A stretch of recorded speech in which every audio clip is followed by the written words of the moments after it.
From the rest of the continent, preparations are underway ahead of the postponed Congolese election, despite diplomats and observers saying polling stations across the country were ill-prepared for tomorrow. Voting machines, booths and other election materials have been delivered to a school in the Muwamba district of Kinshasa. A poll has shown that the opposition candidate Martin Fayulu is the clear favorite to win the DRC's long-delayed election. But the outcome remains uncertain after voting was postponed until March in several opposition strongholds. Fayulu says the postponement of the vote in some parts of the DRC is a deliberate attempt to reduce his support. Meanwhile, opposition parties remain skeptical about tomorrow's election. The torching of the Electoral Commission's officers in Kinshasa and the alleged intimidation of opposition leaders has raised eyebrows. Joining us in studio now to talk about tomorrow's election in the Central African country is Nono N'Landu, the SADC campaign director for Martin Fayulu, one of the presidential candidates in the DRC. Thank you for joining us. My pleasure. Now, Nono, a lot has happened in the run-up to tomorrow's elections. What are your expectations tomorrow?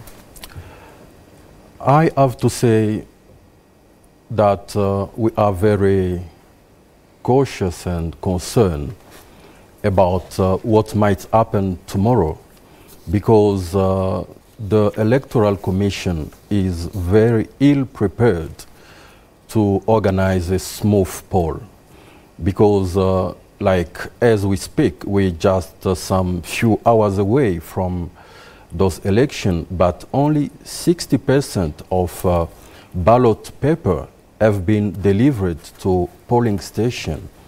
Thousands of polling stations have been shut down and closed without voters being notified. And I will also mention those 4 major cities in Western DRC and in Eastern DRC, Beni, Butembo, Yambe, who will not vote tomorrow and have to wait until March next year. Yes. That is very funny, allow me that expression, because...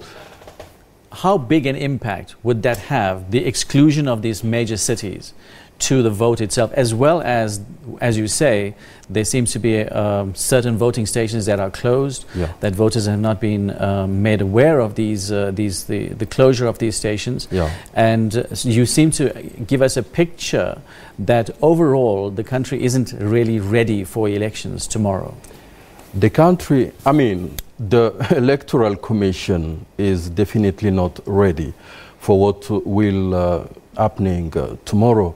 But as for the impact of those 4 major cities being excluded for tomorrow election, let me say as a figure that those 4 cities got for themselves more than 1 million voters. And it has been proven they are opposition stronghold.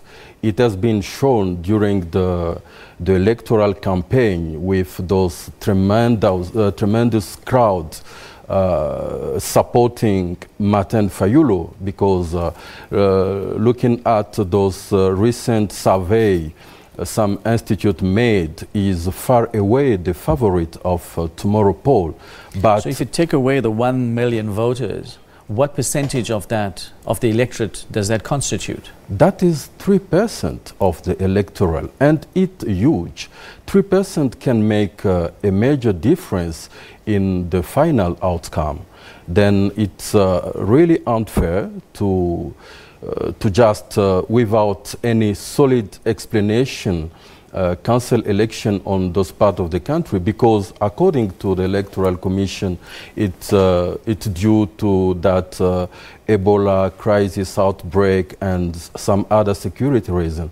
But remember, during the electoral campaign, almost all candidates went there on those same region. And as for my candidate, Martin Fayulu, he held a meeting at night, like almost midnight in Beni, with a huge crowd, without any, any bad consequence. Okay. Now, so what was the level of interaction between your candidate, Martin Fayulu, and potential voters in the run-up to the election? It was very tremendous. You know, at the beginning, it was like they didn't give him much chances. But those people did forget that he will benefit from two major assets. Those are Moïse Katumbi and Jean-Pierre Mbemba support. Because Moïse Katumbi and Jean-Pierre Mbemba, from previous polls, used to always be in the first and second position. Whenever they did a survey, it was Moïse Katumbi first, Jean-Pierre Mbemba second, and Félix Tshisekedi third. Okay. Those two just gave their support to Martin Fayulu, who now is credited with almost 40% with vote intention, two-time the intention for Tshisekedi, the other opposition leader. Yes. And unfortunately, that electoral campaign was one of the deadliest, because we mourn like 6 of our supporters who have been killed during campaign in Lubumbashi and in Kalemi. It was very difficult for Martin Fayulu to campaign because the power was witnessing his tremendous rise, and was just set up those scenario to reduce his chance. But as we speaking, if those elections are being fair, he is likely to be elected next DRC president. Okay, and you're talking about that could happen tomorrow. Yeah. That he could be the next DRC president. Yeah, but even if you exclude the other votes and if you just focus on tomorrow's electorate. No, it's unfortunate that we'll be without those million of voters. But still, Martin Fayulu got serious advantage over those other runners. But beside of that, there will be negative impact for those polling stations that have been closed without voters being notified. Because what will happen, most of them will find themselves in front of closed polling station. They will be referred to other polling station, and estimation have been made that in Kinshasa, for example, where almost 1,500 polling stations have been closed, there will be queue like 20 hours queue. Who's gonna wait 20 hours to cast his ballot in a country where people live daily, you know? Yes. So it's going to cause other logistical problems in the voting process. Yeah. So what are some of the challenges faced by the opposition candidates in their campaigning and in the run-up to the election so far? The biggest challenge was the exclusion of those key opposition leaders. I talked about Moïse Katumbi. He was the all-time favorite, you know, one of the most popular politicians in the DRC. It's not only because of his football team, the TP Mazembe, but yes, because of his huge record as Katanga governor. Yes. He accomplished a lot, and remember, when he wanted to step out the governor office, millions of people protested in Lubumbashi for him to come back. Then after Moïse Katumbi, it was Jean-Pierre Mbemba, another, you know, big gun, yes, who was prevented to run. And for the process itself, yeah, our candidate, the opposition common candidate, Martin Fayulu, went through serious intimidation with first some plane we rented for him here in South Africa, which didn't get permission to fly to the Congo. Only one of those airplane was finally allowed to go to Congo with all those helicopters and other other plane. And there wasn't a plane available for him to do his campaigning in the Congo itself? Yeah, look, then the government instructed private company not to hire the plane to our candidate. It was very, very difficult, but we could manage to get that jet to go to the Congo. That one used, but during the campaign, there are some part of the country he couldn't get allowed to go, like in Maniema. So he was barred from access to certain parts of the country. To Maniema, he could go to. He couldn't go to Maniema. The day he was due to land in that part of the DRC, the airport was just filled with some equipment to prevent him from landing in Maniema. Yes. In Lubumbashi. Upon his arrival, police shot at close range on supporters, killing at least 4 people. Can you imagine? And as well, the next day in Kalemi, it was very difficult for him to campaign freely, as the power candidate did with the government, with the support of public enterprises working for him, going with. Yes. What about access to local media for the opposition candidates? That is very unfortunate and sad for a country who want to access to democracy. Can you imagine? The national television didn't receive any opposition candidate. Only Mr. Shadari, the Kabila nominee, and those other people from the what they call the FCC. The opposition leader just used the social media and some local, with the local print media like newspapers. Yeah, newspaper. But you see, the national television is due to serve everybody. Yes. You can't just decide to exclude some other candidate only to give airing time to the power candidate Shadari. That was the most unfair campaign ever. So now, what's your comment regarding the exclusion of the 3 cities? The exclusion from the elections and the postponement of the elections in Beni, Butembo, and Yumbi to March 2019. And what kind of impact will it have on the overall result? Yeah, that's what I said earlier. That was funny because the final results are due to be delivered on January 15. Yes.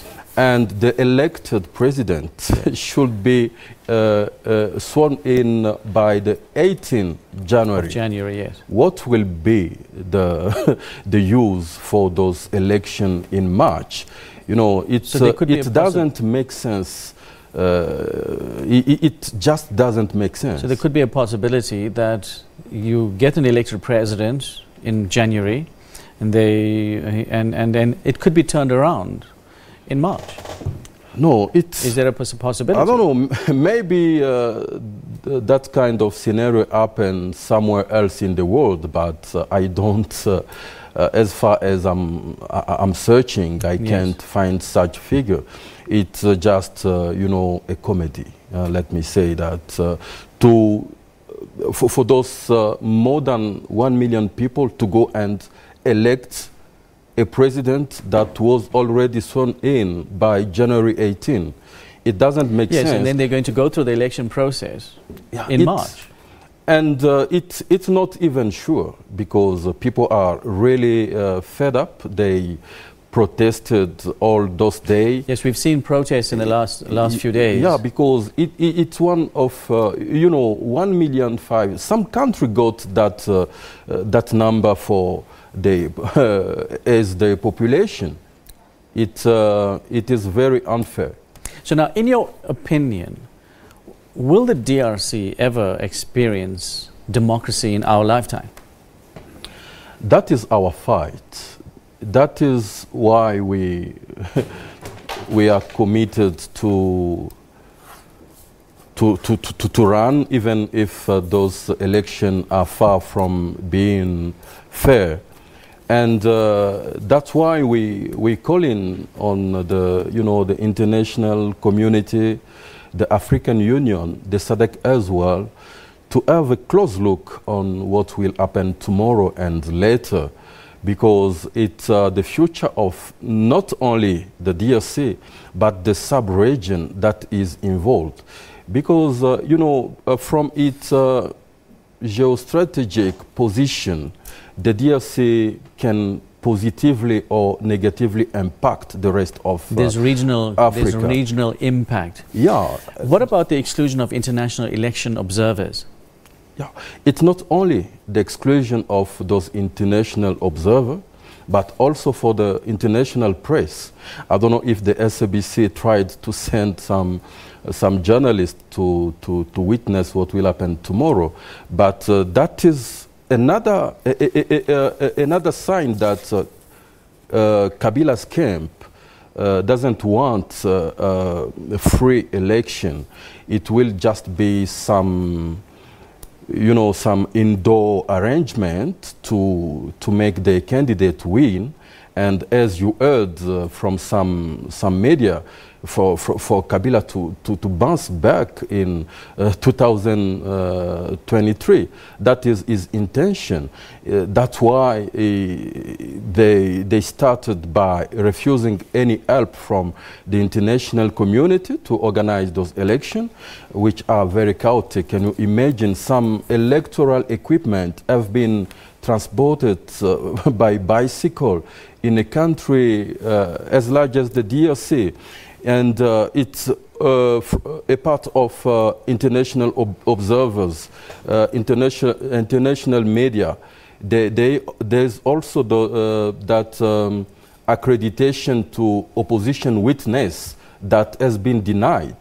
The counting of the votes. Yeah, opposition witness would not be able to access polling station and monitor what the process. So it will be an indoor arrangement. Far from some day ago, they even excluded the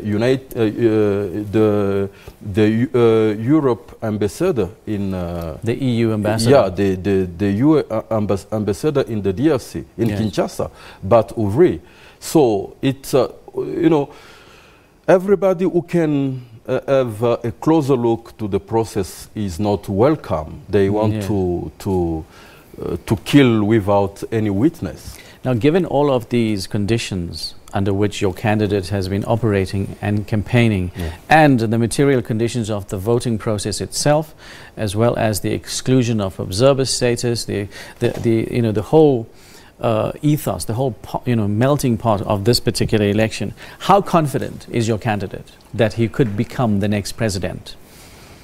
That is a very difficult question, because I told you the last surveys give him by far as the favorite. He will go away with like 40% of voting intention. But there is to get there. There is a lot to go through, because the power is not just ready to let go. Kabila is not ready to step down. It will be a very big fight. That's why, once again, we'll need the involvement of the international community, not to let Mr. Kabila and his camp to interfere in that process. Because we know it has been largely shown. You saw footage of our candidate, Martin Fayulu, campaigning all around the country. It was just tremendous. There's no way he could lose those elections.